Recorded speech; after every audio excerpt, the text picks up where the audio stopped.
all of a sudden, Bob, you've got the case of George Smith in 2005. A young husband falls off a cruise ship.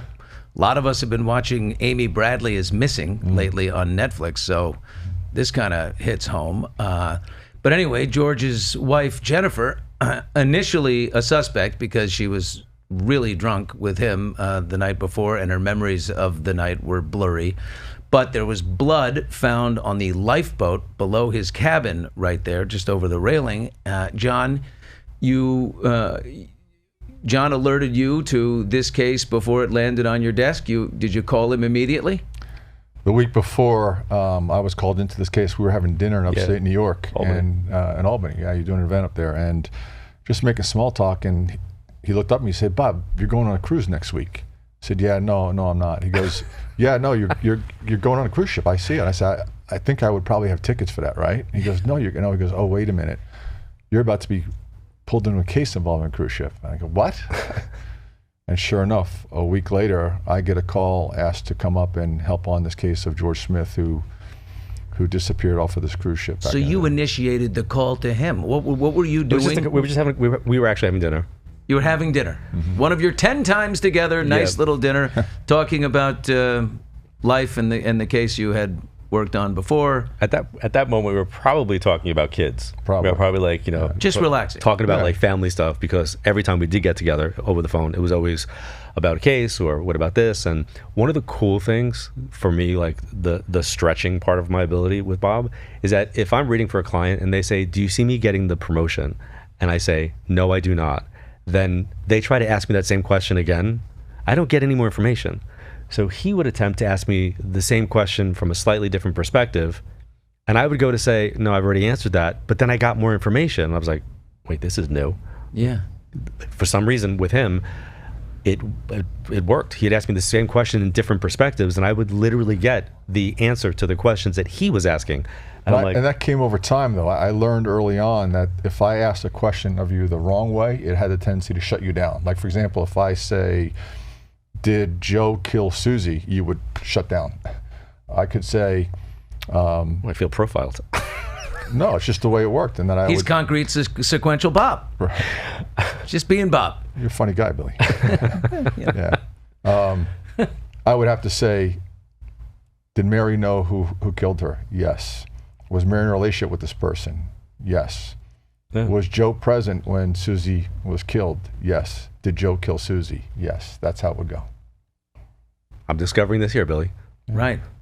Little wine and candles before you get a massage. But I think I know where that comes from. Relationships work. Many years ago, I had a experience where I did a live event and I read for somebody, and then they came to me for a private reading, and her niece was missing. And long story short, every piece of information I gave them, it appeared as if it was her boyfriend who did it. Oh, that's right. His name was Michael, right? Yep. Yeah.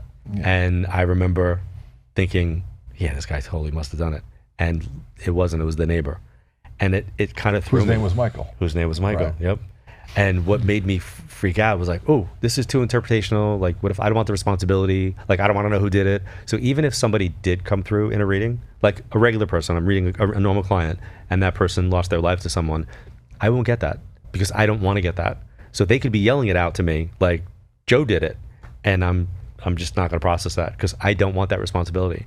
So I guess that's why I work with you, because you have the responsibility. Wow. Back to the cruise ship. Yeah. Jennifer, yeah. the wife of the deceased, she was blurry in her memories from the night before, but her polygraph was not, and you were very good at administering polygraph tests. How accurate what was that? And she was just ice cold, like believable? Well, I was called up because of my many years working these cold case murders, and my supervisor at the time, I was doing polygraphs as well, and he asked me to come up about this cruise ship case, of which I knew nothing about. I think I had maybe seen something about it. And the young case agent, when he briefed me about it, clearly had the inclination that, hey, she's withholding information. There were stories that she hooked up with somebody else on the ship, and that somehow she was involved with the disappearance of her husband. And when I went in to meet with her, when you're going to administer a polygraph, you have to be completely objective. It's equally important to exonerate an innocent person as it is to identify the person responsible for a crime. Right, you can't have a motive going in. No, I'm looking for... Polygraph must be objective. It's equally important to exonerate the innocent. And I remember meeting her, and as you might imagine, she went from starting her life with a man that she loved to now she's a widow in a matter of a week. So now she's sitting in the FBI office with me, very emotional, but some things jumped out at me, even independent of the polygraph test, when she talked to me, which went to her favor. And it's a mistake to say somebody dramatically passed or failed the polygraph, but her charts were clear. I mean, there was no doubt she was being forthright with us about her involvement. But Harvey Weinstein passed his polygraph test, Harvey, I didn't polygraph Harvey. Well, I know you didn't, but I mean, how accurate are they? They're only as good as the person administering the test. So I'll just leave it at that. A polygraph test conducted by a competent person who knows what they're doing with a blind quality control, it's very, very accurate.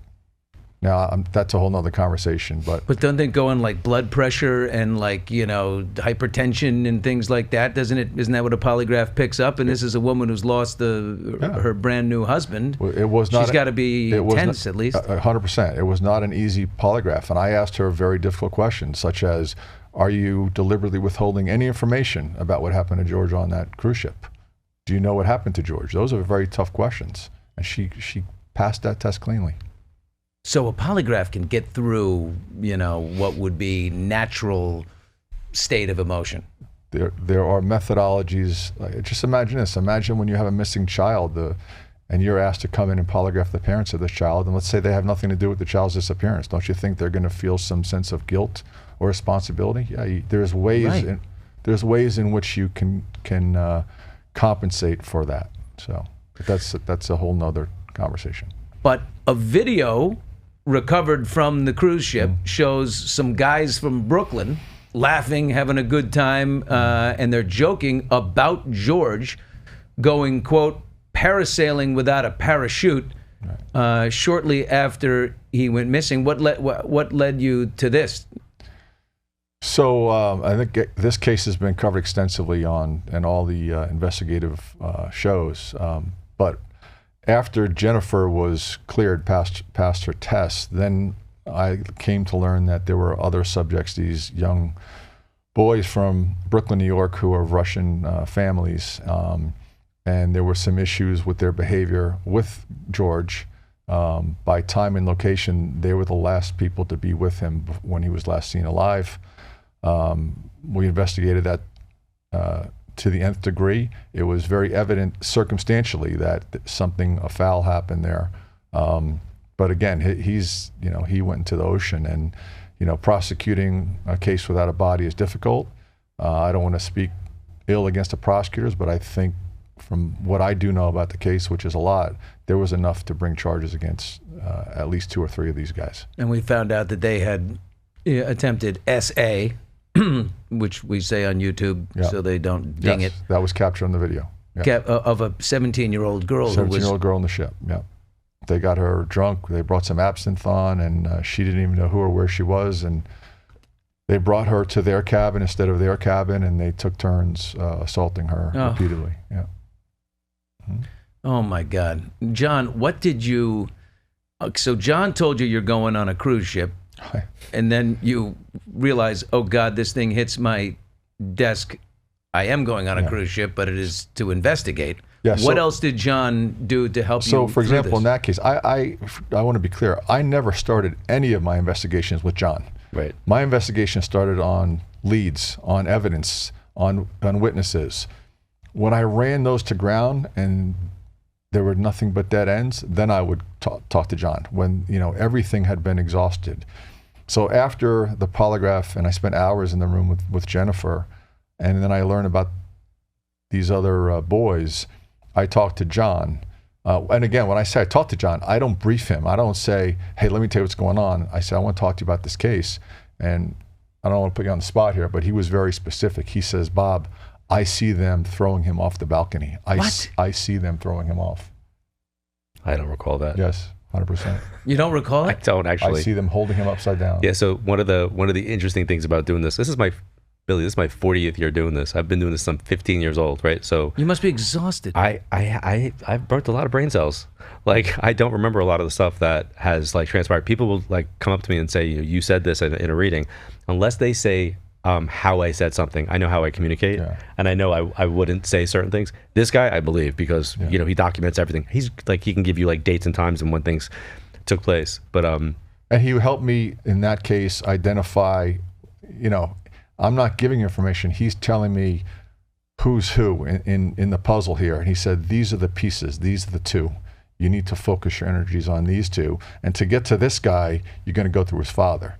And he would kind of give me those touch points. So my perspective is what I'm doing for him is nothing different than what I would do for a regular client. It's just it's being applied to what he's asking about. So if I'm reading for somebody who's a nurse practitioner at a hospital and is dealing with administration issues, I'm going to get the same information about what they're doing in their jobs.